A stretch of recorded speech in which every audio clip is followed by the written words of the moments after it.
న్యాయం కాదు. మీరు 1200 కోట్లు మీరు ఇచ్చేటువంటి ఉండే దాంట్లో చాలా చిన్న అమౌంట్, అందులో ఎస్సీ ఎస్టీలు చాలా ఇబ్బందికరమైన పరిస్థితులు వాళ్ళు ఉన్నారు చెప్పి మేము మా పార్టీ తరఫున విజ్ఞప్తి చేశాం. మేము ఆలోచిస్తాం, నా వరకు ఇవ్వాలని ఉంది, ముఖ్యమంత్రి గారు చెప్పాను, ముఖ్యమంత్రి కల్పిస్తానని చెప్పని అన్నాడు. మరి కల్పించారో లేదో నాకు తెలియదు. ఆయన హామీ ఇచ్చాడు వాళ్ళని కల్పిస్తానని చెప్పి ముఖ్యమంత్రి గారు కూడా మాట్లాడుతున్నారు. ఇంటికి ఒక పారిశ్రామికవేత్త అనేవాళ్ళు. ఈ పారిశ్రామికవేత్తలు వచ్చి అక్కడ కూర్చుంటే వారి దగ్గరకు వచ్చి పరీక్షించాలి. ఇప్పుడు జాయింట్ డైరెక్టర్ గారు వచ్చాడు, ధర్నా చేయకూడదని చెబుతున్నారు తప్ప వాళ్ళు సానుభూతి న్యాయం చేస్తామని చెప్పడంలా.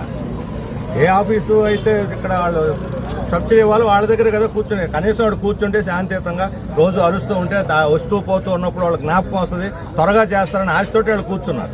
ఇక్కడ ఏదో ఆందోళన చేయాలని హింస చేయాలని కాదు. వాళ్ళు ఆడవాళ్ళు మగవాళ్ళు వచ్చాడు కూర్చుంది న్యాయం కోసం.